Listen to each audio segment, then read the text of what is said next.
বাংলা সাহিত্যের একটি অনবদ্য আখ্যান কাহিনী নকশিকাঁথার মাঠ। এটির রচয়িতা জসিমউদ্দিন।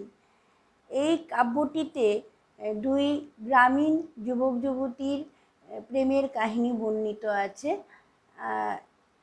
সাজু এবং রূপাই দুই গ্রামীণ তরুণ তরুণী। এরা ভালোবেসে বিবাহ করে এবং বিবাহর পরে সুখে ঘরকন্যা করতে থাকে। কিন্তু তাদের এই সুখটা বেশি দিন স্থায়ী হলো না। দুই গ্রামের মধ্যে বিবাদ শুরু হয় এবং সেই বিবাদে রূপাই নিজের গ্রামের হয়ে অংশগ্রহণ করে।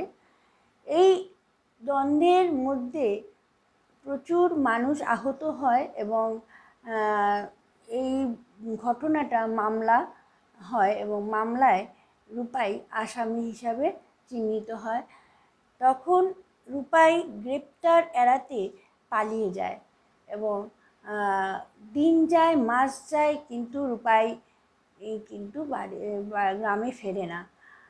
আর এই দিন মাস বছর অপেক্ষা করতে থাকে সাজু, আর তাদের প্রেমের কাহিনী ওই একটি কাঁথার মধ্যে বুনন করতে থাকে। এরপর সে অসুস্থ হয়ে পড়ে এবং মাকে বলে যায় যে যদি সে মারা যায় তাহলে তার কবরের ওপর যেন এই কাঁথাটি বিছিয়ে দেওয়া হয়। মারা যাওয়ার পর সেই কাঁথাটি তার কবরের ওপর বিছিয়ে দেওয়া হয়।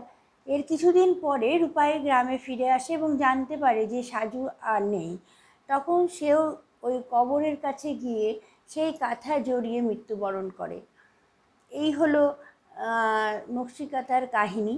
আর এই যে দুই গ্রাম ছিল তার মাঝে ছিল এই মাঠটা। সেই মাঠটা গ্রামবাসীরা নাম রাখে নকশিকাঁথার মাঠ। তা বন্ধুরা, আপনাদের এই কাহিনী কেমন লাগলো অবশ্যই জানাবেন। আর এই কবিতাটি যদি আপনাদের পড়া থাকে তাহলে এই কবিতাটিতে একটি বাদ্যযন্ত্রের নাম ব্যবহার করা হয়েছে। সেই বাদ্যযন্ত্রের নামটি কি অবশ্যই কমেন্ট বক্সে লিখে ফেলুন আর আমার সঙ্গে থাকুন। দেখা হচ্ছে পরের ভিডিওতে।